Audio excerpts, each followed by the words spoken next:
has become urgent. This is an urgent public notice put out by NINAS. It says Nigeria is being set on fire by the use and misuse of the fraudulent 1999 Constitution. This is the truth. And we are inviting you to this truth. We are inviting you to embrace the truth. We are not calling you to lament. We're not telling you to get so angry and then get yourself into trouble. No, because there's a procedure. Everything in this life has the way that it's done. What we are talking about is the complete decolonization of Africa. Complete decolonization. Like you're seeing them doing in Burkina Faso, in Mali, Chad, because those ones also had what you call pacts for continued colonization. They had to sever themselves from France first. They had to break that away, then began to move forward. It's the same thing we're supposed to do. We're supposed to topple this colonial 1999 Constitution. It beats it pains me when I hear so-called trained lawyers saying we have Constitution. I'm like, is it that these people missed their class? Do you not know what constitution making is? Did they not teach you in law school? Who owns constitution? Who makes it? The constitution of a country, how is it made? Who makes it? It's made from the ground to up. And the people will say what they want inside it. Now, we're, like we told you, that terrible country is burning itself down because it's not supposed to exist. I don't even know why it's still existing. That type of place still existing. Even the people that contracted it, the people that made it, are still surprised that you people are living under it. My dear, they are like flabbergasted. Yes, they're flabbergasted. They're just like, I thought people have professors, lawyers, have engineers, have so-called educated people. You mean they're still allowing this 1999 Constitution to govern them? So they're surprised.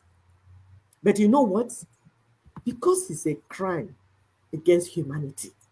As humanity is moving to better things, it's going to go down because it has become a threat to global peace.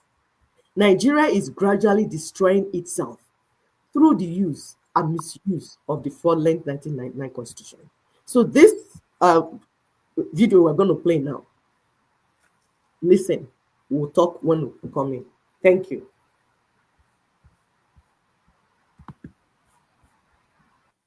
For a fundamental transformation of Nigeria, citing the country's long history of broken promises and contradictions. According to Tony Nnadi, Nigeria's attempts to promote patriotism through the national anthem are futile, as the country's actions consistently undermine its lofty declarations. Ninas argues that Nigeria's problems stem from its flawed foundation, particularly the imposition of the 1999 Constitution without the consent of the people.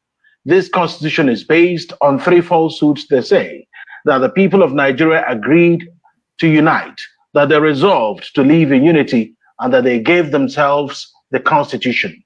The movement emphasizes that Nigeria's issues cannot be resolved through superficial measures like changing the national anthem or holding elections under a disputed constitution.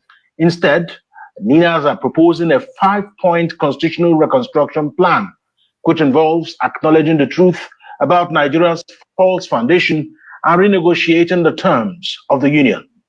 This is the Eastern Eye. I'm Alex Obodo.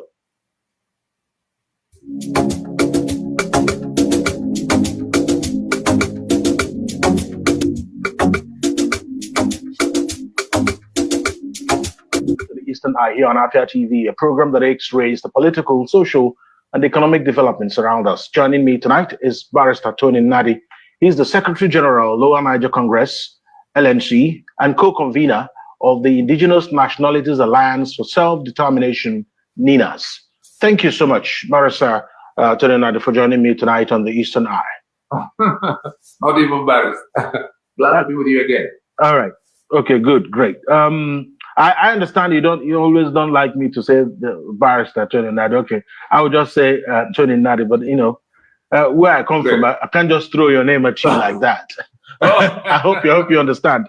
All right, so the NINAS has key points in their proposals, one of which is that acknowledging the false foundation, recognizing that Nigeria's constitution was imposed without the people's consent. How do you situate this for those who are probably not well aware of this issue? Well, the matter is simple. We're looking at Nigeria. This is a state of the union kind of exchange. What are we seeing? What are we going to do about the things we don't like? You look around the country, you see the agitations in the Niger Delta, you see the Biafra commotion in the Igbo side, and the rest of the western side waving the Odua flag. You see corruption that is walking on the street. You see impunity, the type we see going on in Port Harcourt now, and the Supreme Court that is able to turn men into women, just traveling outside the Constitution. You see the massive impoverishment that has happened from the policies of the government in place and all such things. And then Nigeria begins to look like a war zone for its constituent people. And then we are saying that most of the constituents, the constituent components of Nigeria, those people who the British lumped together in 1914 and called them Nigeria, they are feeling trapped in this union. It's a union at gunpoint for them, and they have done everything to raise the alarm they should raise, because there is a known cause for the disease that is bedeviling Nigeria and Nigerians. That known cause is the departure from the federal arrangements that was agreed upon at the time of independence. That is to say, the federating regions will be like countries of their own, unionizing into a federating, in which they each had their constitutions and controlled their economic assets and pursued their developments according to their own priorities, using their own economic assets. And so in the eastern region of the time, you had the palm produce being the basis of the economy, and it was doing so very well. We had the cocoa-based western region economy, and it was doing so very well. And you see, it came down to where those things collapsed in 1966, and got replaced by a unitary constitutional arrangement. The name of the disease that is about to kill Nigeria, that is choking Nigerians wherever they are, whether they are being beheaded in the Middle Belt or they are being expropriated in the Niger Delta of their oil and gas, or they are being pursued around the forests of Ife and Ekiti in Yoruba land, whatever it is, or they are being forced to leave their homeland to flee towards America and Europe, dying in the Mediterranean and trekking across the dangerous desert. There is only one thing that is at the center of why those things are happening: the unitary constitutional arrangement of Nigeria. That is 100% responsible for all of what we have seen not working with Nigeria. And so, why do people cry about those things? And the fact that they have identified what the problem is, like an ailment that has to be cured, you have to do a diagnosis. The NENA's diagnosis is that it is the unitary constitution of Nigeria that is the problem. For whatever anybody may point to as a problem, whichever way it manifests, we're in a position to point you to the section of the constitution that is directly responsible for it. And if you want us to try, even in course of this program, you can raise a few of the things, whether it's corruption or impunity or the lack of infrastructure or the electoral malfeasances we see, that you go to election and the outcome is turned into something else. All of that. Anyone you say, now tell me, how is the constitution responsible for this? Then I will take you to the section, that is responsible for it. Why are the governors and the president stealing in this manner? Why is it that none of them is called to account or held to account? The entire thing is by that constitution. And so when people begin to say, we can't continue like this, you see them agitating in one form or the other. If you want to understand the agitation, if you want to understand their complaint, against the backdrop of what I've just explained, we go to the preamble to that constitution. Those things you said about the false claim, Barrister Nadi, in that preamble. Barrister Nadi, sorry that I'm interrupting you, but of course, the president made a broadcast a few minutes ago, and a state of emergency has been declared in Rivers State, and the governor and the deputy has been suspended for 6 months. So, and you alluded to it when you started the response. So with everything happening in Rivers, it culminated to this: removal of the governor and his deputy. You've always seen this as the end game, that this was where it was headed, to remove the governor and his deputy. Yes, you see, we know where it is coming from. It is the president. You have now seen the real man, the man behind the masquerade have now spoken up. And where we've landed now was exactly how Nigeria began this journey to damnation right after independence. The independence election produced an outcome that would have been easy to proceed happily with. Those who did not want that outcome are the center, that is the federal government of the time, didn't want that outcome. The British that were trying to hand over to their own agents didn't want that outcome. And so they truncated it. Awolowo ended up in prison from having won, and a majority of the vote that would have made him the first prime minister of Nigeria.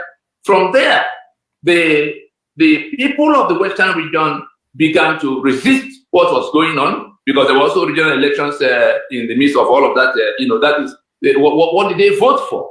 And so that resistance became something for which the federal government of the time declared a state of emergency on the 29th of May in 1962 to contain the resistance from the people, the type that Rivers people are trying to do today. The federal government of the time, against the provisions of the constitution of the time, against all known facts around the matter, declared a state of emergency, appointed one Dr. Majekodnomi as sole administrator of the Western region of the time. It was in that suspension of the government of the Western region that the matter became worse. People trooped out, in protest. That was what became Wild Wild West, when the elections made them having not resolved that matter. And so it became something for which law and order broke down on such a scale that the Western region became ungovernable. It was in that ungovernable state of Western region that the soldiers that intervened on the 15th of January had to intervene to stop the madness of the politicians that are no different from what we are seeing today. You saw the origin of this commotion. The Supreme Court of Nigeria has abandoned the Constitution of Nigeria. The Supreme Court of Nigeria evaded, sidestepped, jettisoned that Constitution as it decided the presidential election of 2023. That Constitution required 25% of the votes, valid votes, cast in the Federal Capital Territory. We're tracing how they came to this, what they're doing now, that is manifesting in a state of emergency in Rivers State. The Supreme Court of Nigeria abandoned the constitution that we're already rejecting in declaring the one they now swore in later as the president from an election he clearly did not win on account of that provision of that constitution. There is nothing the Supreme Court is going to do to place itself above the constitution, as disputed as that constitution is. The Supreme Court will not be allowed to place itself above that constitution. We are tolerating that constitution for the sake of peace until we get to the discussion table. But the way they are going, they may force Nigerians to abandon that constitution and then take things into their hands. That's what the Supreme Court is inviting in this situation. And they are not alone. They are aided by the executive branch, because it is that same Supreme Court that of late affirmed the death sentence on Sunday Jackson from Adamawa, who was attacked on his farm. by a Fulani invader with a knife. He saw that he would die if he didn't fight back. He fought back, managed to overpower that invader, and again, just to save himself, in self-defense, he had to stab the one who had stabbed him. And then the fellow who started the attack, the Fulani fellow in Jackson's farm, died from his own injury. Jackson ended up being charged to court and sentenced to death for defending himself in his farmland inside Nigeria because a Fulani invader had come to attack him. Now this matter travels all the way 10 years down to Supreme Court. In less than 2 minutes, the Supreme Court of Nigeria affirmed that death sentence as if that life did not matter at all. We then say, what kind of law? We saw what happened in Port Harcourt to bring us to this. These 27 men left the party. The videos are all over the place. They swore to affidavit. It wasn't something that happened in the dark, so that we begin to ask whether it really happened or it didn't. They left the party. The provision of the Constitution on the subject is that if you left the party at the time it was not in division, you lost your seat. And so whoever, whatever be the number that is left, will be the full, House of Assembly that will do the business until the vacancies are filled. The speaker that was left declared the vacancy. INEC it was that had to conduct, that filling exercise. INEC has not done so. So the governor carried on as permitted by the rules. We look at Plateau State, a similar thing happened. The Supreme Court, declared the law to say that whoever is left is the full, is the house that has to deal with the business of the legislative branch. And you see, that double standard was applied, in Rivers State. Another standard was applied in Rivers State, in which this same Supreme Court turns round to find a way to now say that those 27 men, they constitute the House of Assembly. And in no time, they began to serve impeachment notice and all of that. Of course, the people came to the streets saying no. And now we are seeing the intervention from Abuja again. All right. Remember in 1983. Yes. Hold on. Remember again, in 1983, elections happened in Ondo. The federal government didn't like the outcome, and they turned around to topple it. How did we end up? The Second Republic collapsed. After the collapse of the First Republic, from elections, again, in 1966, we are on the third cycle of this very same, mischief that will capable of plunging Nigeria into a totally uncontrollable situation. A totally uncontrollable situation. We have to tell the younger ones who didn't know that these things had happened before. Yes. And we are talking to that president, Bola Tinubu. We are talking to that Supreme Court. We are talking to all I do not want to talk about the minister because the buck stops on the table of his principal.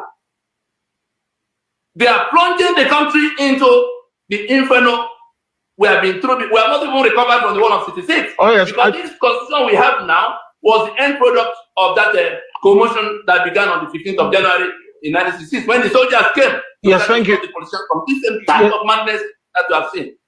Yes. All right, we'll stop this video here. We'll put this video in its entirety so you can see how our brother was able to give an insight as to where we are. I will pull up the next video while my sister asks. Yes, you can see what we're telling you. We always connect things together so that it will make sense to you. You see how, if you have lived long in Nigeria, the word deja vu will make sense to you. Because when you see something, you say, we have seen this thing before now. They keep repeating because it's the same template they're using. The template of colonialism and neocolonialism. It's the same solution that they have for this any problem that you have, because it must be like you must be confiscated, the people must be tied, and then this is the cabals will be in.